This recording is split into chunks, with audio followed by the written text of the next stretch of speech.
নদুবি আমারে মাহফিল করতে দিত না, এখন নদুবির আন্ডা বাচ্চাগুলো রয়ে গেছে।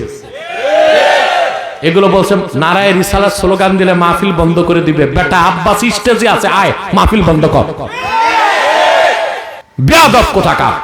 নারায়ে রিসালাত সাধারণ কোন মানুষের স্লোগান না, আল্লাহর হাবিবের রিসালাতের স্লোগান। এই স্লোগান বলে এটা ভণ্ডরা দিয়ে কে বলছে? ভান্ডারীরা তো জিকিরও করে, তো জিকির বাদ দিয়া দাও। ভান্ডারীরা তো নামাজও পড়ে, নামাজ বাদ দিয়া দাও। আমাদের ভালো কাজ যদি ওরা করে সেজন্য কি আমরা ছেড়ে দিব নাকি? সরান এগুলো রে, ওই দিক থেকে অনেক দূরে সরান। আমার একটা রূপ দেখছে, আরেকটা রূপ আছে, ওটা দেখেন। এই তো কত মাস্তান, কত ভণ্ড পিটায় জীবনে সিধা করছি আমি। আমি কি বাংলাদেশে কোথাও যেতে ভয় পাই নাকি?